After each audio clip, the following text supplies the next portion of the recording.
Você já se perguntou por que foi necessário Jesus tocar 2 vezes no cego para curá-lo? Fique conosco para juntos explorarmos a primeira parte da nossa lição sobre como ser um verdadeiro discípulo e também vamos descobrir que lições podemos tirar desse relato. Vamos orar para iniciar os nossos estudos. Querido Deus, agradecemos por essa oportunidade de estudar a Tua Palavra e aprender mais sobre o discipulado. Pedimos ao Teu Espírito Santo que nos ilumine e nos guie durante esse estudo, para que possamos compreender e aplicar os ensinamentos de Jesus em nossas vidas. É em nome de Jesus que nós oramos. Amém. Olá, queridos irmãos, sejam todos bem-vindos ao canal para que todos saibam. Aqui nós estudamos a lição da Escola Sabatina através dos comentários de Ellen White. Eu sou o Alan Robson e hoje vamos mergulhar na lição intitulada Vendo Claramente.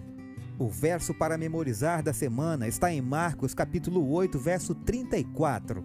Então, convocando a multidão e juntamente os seus discípulos, Jesus lhes disse: Se alguém quer vir após mim, negue a si mesmo, tome a sua cruz e siga-me.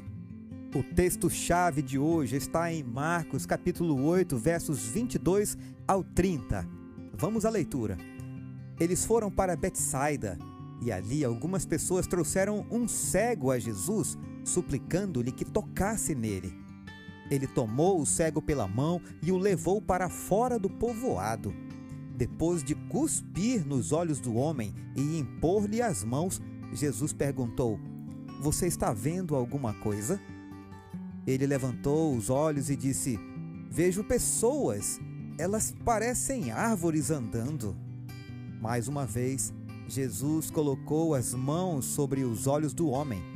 Então seus olhos foram abertos. Que frase! Então seus olhos foram abertos, e sua vista lhe foi restaurada. E ele via tudo claramente.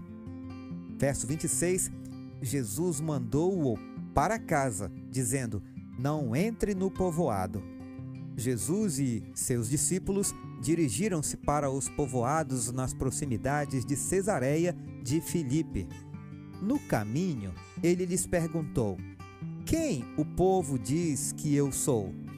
Eles responderam: Alguns dizem que és João Batista, outros Elias, e ainda outros um dos profetas. No verso 29 ele pergunta: E vocês? Quem vocês dizem que eu sou? Pedro respondeu: Tu és o Cristo. Jesus os advertiu que não falassem a ninguém a seu respeito. Parecia um jogo de adivinhação, não é? Os evangelhos relatam as histórias de vários cegos curados por Jesus. Além da passagem de Marcos 8, que estamos estudando, Bartimeu foi curado. Veja Marcos 10, 46 a 52. Mateus refere-se a 2 homens cegos em Mateus 20, versos 29 a 34. E João 9 também conta a história de Jesus curando um cego de nascença que se lavou no tanque de Siloé. Contudo, a história de Marcos 8 é peculiar.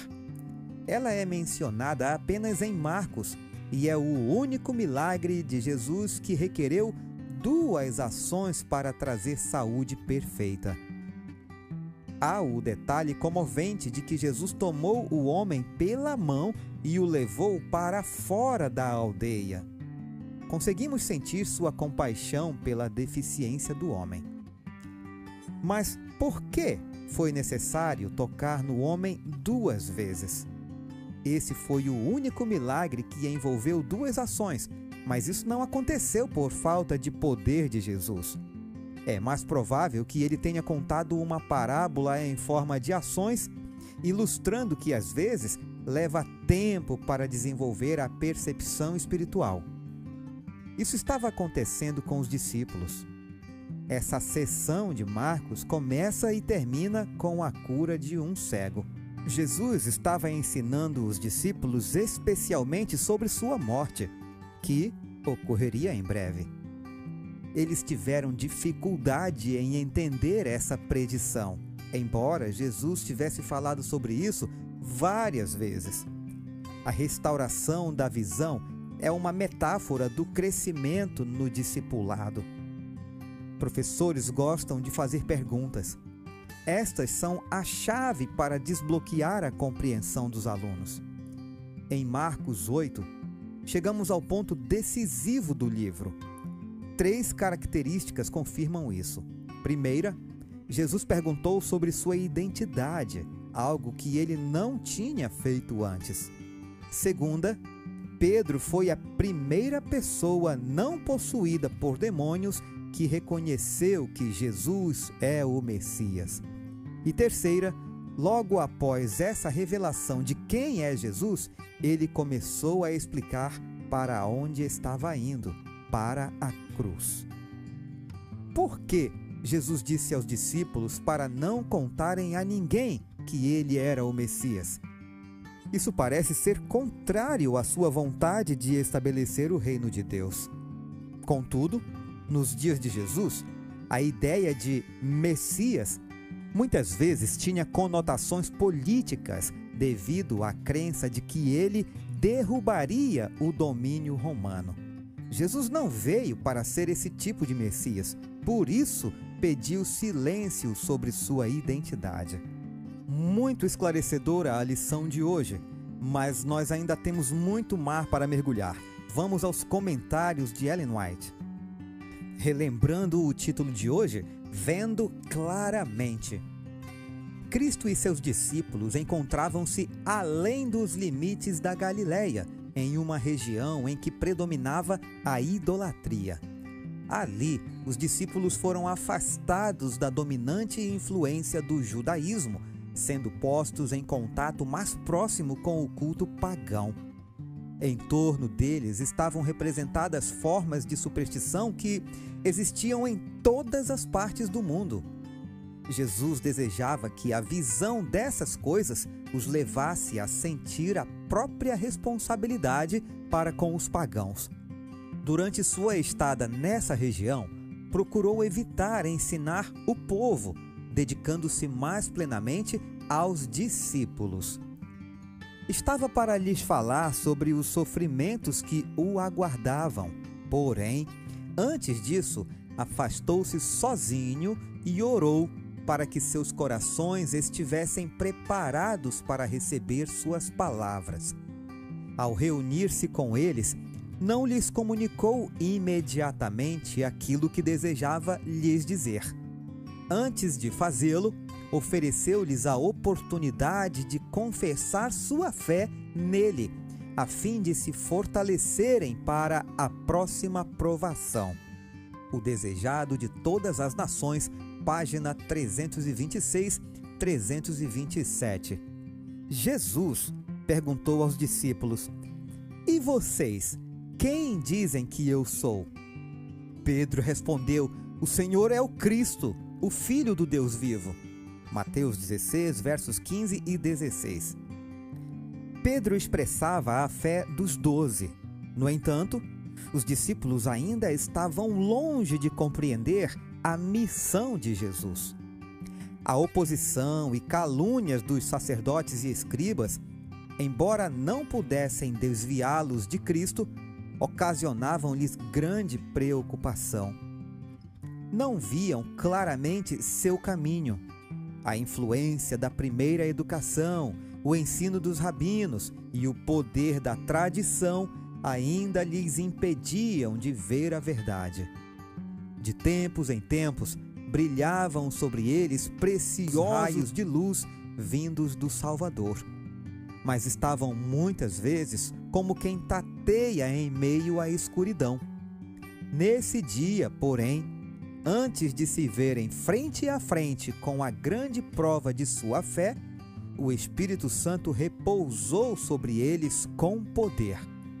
Por algum tempo, seus olhos se desviaram das coisas que se veem para a contemplação das que se não veem. 2 Coríntios 4, verso 18.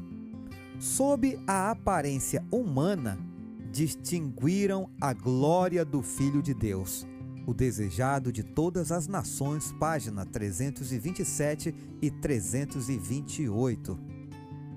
A verdade confessada por Pedro é o fundamento da fé do cristão. É aquilo que o próprio Cristo declarou ser a vida eterna. No entanto, a posse desse conhecimento não ofereceu motivo para glorificarmos a nós mesmos. Não havia sido por meio de sabedoria ou bondade do próprio Pedro que isso lhe fora revelado. Por si mesma, a humanidade jamais pode chegar ao conhecimento do divino. Vou repetir, irmãos, essa frase é importante. Por si mesma, a humanidade jamais pode chegar ao conhecimento do divino. A sabedoria de Deus é mais elevada do que os céus. O próprio Deus pergunta para Jó: o que você poderá fazer? Ela é mais profunda do que o abismo. O que você poderá saber? Isso está em Jó, capítulo 11, verso 8. Unicamente o Espírito de adoção pode nos revelar as coisas profundas de Deus, as quais Deus, porém, revelou isso a nós por meio do Espírito, porque o Espírito sonda todas as coisas, até mesmo as profundezas de Deus. 1 Coríntios 2, versos 9 e 10. O Senhor confia o seu segredo aos que o temem. Salmo 25, 14. E o fato de Pedro ter discernido a glória de Cristo era uma prova de que fora ensinado por Deus. João 6, verso 45, o desejado de todas as nações, página 238. Irmãos, só Deus, só o Espírito Santo pode explicar como fica o meu coração ao compartilhar essas mensagens com vocês.